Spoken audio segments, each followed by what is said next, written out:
L'objectif de cette année, c'est d'essayer d'avoir beaucoup plus d'indices sur l'organisation de cette abbaye, voir un peu comment les pièces s'organisent autour de l'abbaye. Au tout début de l'intervention, on a une pelle mécanique qui est venue pour enlever les niveaux supérieurs.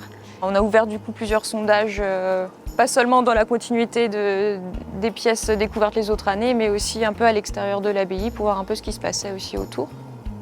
Des ouvertures qui sont terminées par une fouille manuelle un peu plus précise des niveaux en place ou d'effondrement comme ici.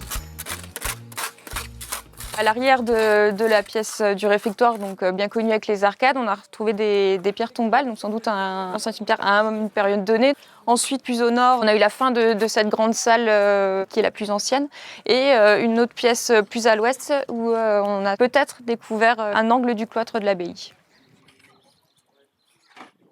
La dalle qui a été découverte comprenait du coup sur ses parties supérieures donc deux blasons différents, donc un en relief et un gravé. Donc celui en relief comprend un lion avec la gueule ouverte et une couronne, et le second avec un chevron. On sait que le lion représenté dessus correspondait au blason des Lutzelbourg. On a eu aussi des inscriptions autour, donc marqué Milès de Lutzelbourg, donc le chevalier de Lutzelbourg. Et on a également la date marquée donc Anno Domini 1328, donc le 28 écrit en toutes lettres.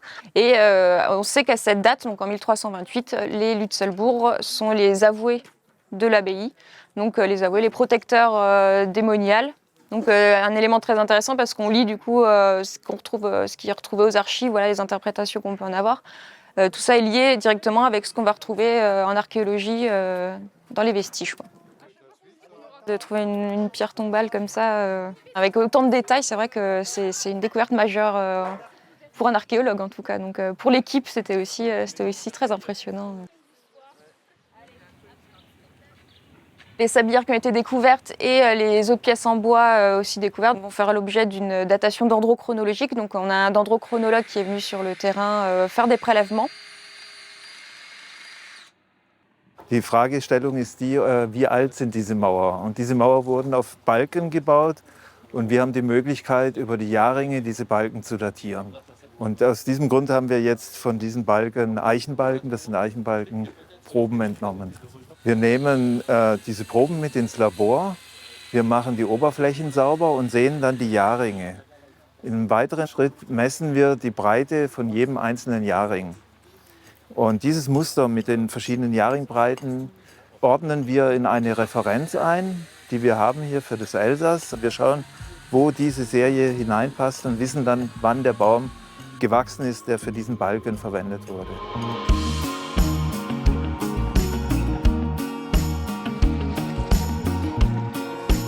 Ce qui est important aussi, c'est les différentes générations qui travaillent ensemble. On a les étudiants d'un côté et les bénévoles de l'association de l'autre.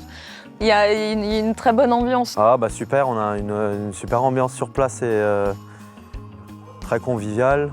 On est supervisé par les chefs archéologues, mais chacun apporte sa petite graine de connaissances. C'est vachement enrichissant. Je connaissais pas du tout le site, je doutais pas du tout qu'il y avait autant de choses en dessous et on pouvait tellement apprendre sur ceux qui ont vécu ici. J'ai beaucoup nettoyé les murs, les dalles. Quelques endroits j'ai creusé pour essayer de trouver des choses comme de la céramique ou des métaux.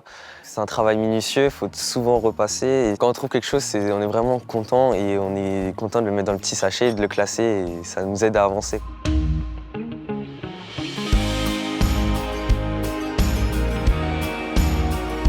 Ça reste toujours un petit peu frustrant de ne pas pouvoir aller plus vite ou plus loin, mais bon, on fait ce qu'on peut évidemment. Mais c'est vrai qu'il y a des zones, j'aimerais bien les voir encore plus agrandies, toujours un petit peu plus chaque année. C'est aussi ça, le travail d'archéologue, c'est d'avancer petit peu par petit peu, toujours en faisant attention à ce qu'on découvre et en respectant les consignes. En fait, on se pose de plus en plus de questions. Plus on trouve et puis moins on comprend un peu la chronologie de ces salles et puis leur destination, hein. Les années futures nous montreront la bonne voie, hein. On s'attend à de nouvelles surprises, de nouvelles découvertes qui permettront d'élucider certains mystères. J'espère qu'on va bien comprendre l'histoire et qu'on n'aura plus de doutes et que surtout ça sera bien dégagé et qu'on aura vraiment l'abbaye en entier.